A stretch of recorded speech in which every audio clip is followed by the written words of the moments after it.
Hey there, one and all, welcome to today's video. Come, my sweet squids, tiny ones, big ones, boys and girls, all of you, get in here. I'm either a carnival leader or an elementary school teacher, I don't know at this point. We're talking about beginner motorcycles today, new and updated for the 2023 year.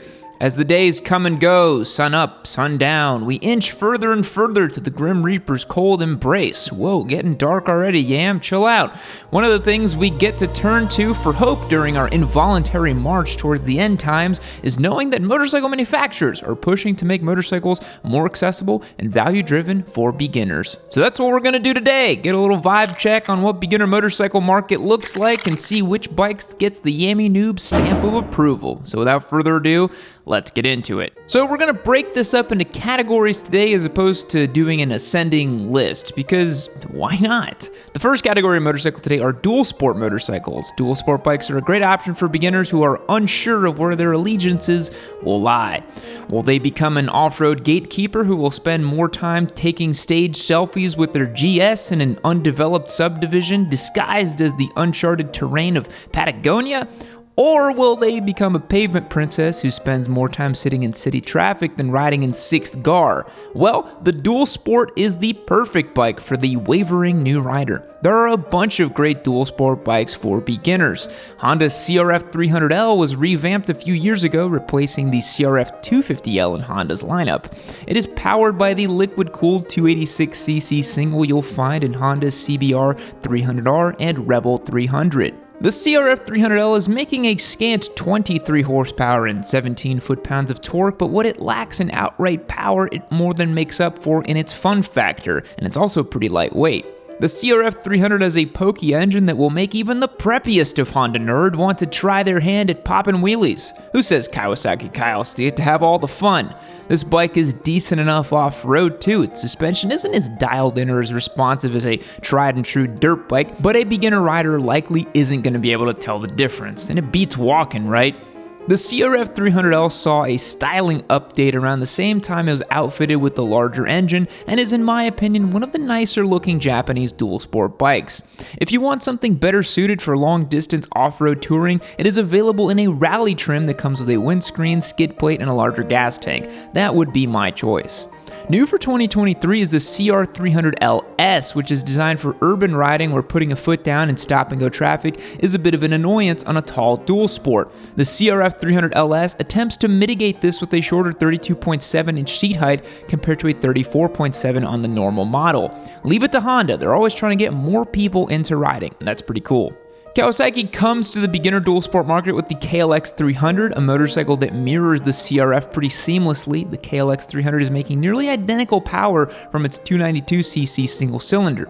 Riders will find it shares much of the same quirks or limitations as the CRF, obstacles that are pretty unavoidable with most dual sport bikes. What the hell did I just say? Unavoidable? I think I wanted to say unavoidable there. They will have a lower top speed, lots of buzzy vibrations at freeway speeds, and have softer suspension that is less dialed for off-road use. But that being said, it's still a great bike. An advantage the KLX has over the CRF is it's available in a Supermoto trim from the factory with 17-inch wheels and street tires. So if you want a dual sport and drink the Kawasaki Kool-Aid, which I'm assuming is just Monster Energy, the KLX 300 is a great buy. Honda also released the XR150L this year for 2023, which is a 150cc dual sport motorcycle that looks like the XR650 was shot with a shrink ray. Honda sold so many Groms and mini bikes over the years, they probably just thought, what the hell, why not make a tiny dual sport? Even though it sold for less than $3,000, I don't like the whole new bike with old technology for the sake of a bargain shtick. Very much a Suzuki move on their part. Okay, moving right along to beginner sport bikes. If you've done even the slightest bit of research as a new rider, you're probably familiar with the holy trinity of cradle-robbing crotch rockets, the Kawasaki Ninja 400, R3, and KTM 390, the RC. If you want a head-to-head shootout on these bikes, we recently did a video outlining it in detail, so go and check that out.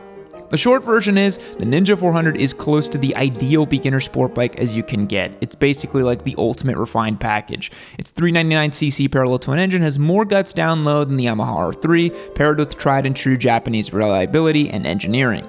The RC390 from KTM is a great bike too. I've got tons of experience with that platform. I've had 2 of them as giveaway bikes, and I've owned one as a track bike, so 3 total. We actually have one right now as our giveaway bike, which you can get entered to win at yammynoob.co or shop.yammynoob.co.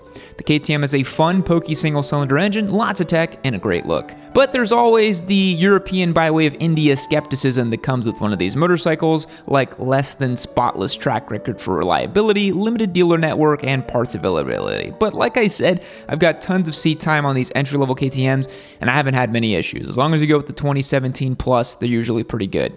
Depending on what's available where you live, what you can find a deal on, and what bike just kind of tugs on your heartstrings, you will be making a wise purchase with any of these 3 bikes as an embryonic fast boy looking to break the record for most dank nooners in your rookie squid year. The entry-level naked bike category is pretty easy to dissect, as well as most bikes just use the same power plant and frame from their sport bike siblings with different ergonomics package. So, mirroring the sport bikes, there are the Kawasaki Z400, Yamaha MT-03, and KTM Duke 390. You might say, wow, these look familiar. That's because they're literally the bikes we just talked about, but with handlebars and less plastics. The sentiments are nearly the same, although the Duke 390 makes the best case for itself in the naked bike world, as I just don't really enjoy the Z-bike styling from Kawasaki. And the more I say that, the more inflamed the Kawasaki community gets, which is always good for viewer engagement, baby. A more oddball entry into the class is the Svartbilen 401 from Husqvarna. Is it a naked bike? Is it a retro bike? Is it a scrambler? Who the hell knows, but it's got 2 wheels and an engine, so it's definitely a motorcycle. The Svartbilen shares a lot of the same components as the KTM Duke 390, but it has a far more unique style. It has a 373cc single, bi-bree brakes, WP suspension, knobby tires, a skid plate, and funky cyberpunk aesthetics. Cyberpunk, that's what I meant to say. It's a cool bike and a great buy for someone who doesn't want the traditional metric naked bike but wants to stay in the entry-level price point. A few years back, we had one of these as a giveaway bike, and I did say it's one of my top picks for beginners in the category. It's a really, really sweet little bike. I really like this Svartbilen 401. The beginner cruiser market is almost the least satisfied of all the categories today. Cruiser motorcycles are usually expensive, heavy, and boring as all hell. Like, do people still care about the Yamaha Bolt? Do they? Like, come on, really? I don't. But alas, there are a few good options available if you want a cruiser with good style that actually has modern components and tech. The Honda Rebel 500 is kind of the top of its class. It's affordable, makes decent power, and it looks good. The 472cc parallel twin might be the antithetical living inside of a sport bike being in quotations there, like in the Honda CBR 500, but it feels a lot more at home in the Rebel. The bike is liquid cooled, has a super low and approachable seat height, and LED lighting. It looks like a cool blacked out bobber, but actually has liquid cooling and fuel injection and is appropriate for beginners. The Royal Enfield INT 650 and Continental GT both make accessible but usable power from their air-cooled parallel twin engines. They look pretty cool too. And they're so cheap to purchase and maintain. And historically, one of the biggest drawbacks of riding a Royal Enfield was the fact that it bore the Royal Enfield name. But that stigma has greatly diminished and only continues to do so as they become known as one of the most sought-after beginner retro bikes for the budget conscious. Soon there will also be the Super Meteor 650, which uses the same 650cc power plant, but outfits it in a more traditional cruiser layout.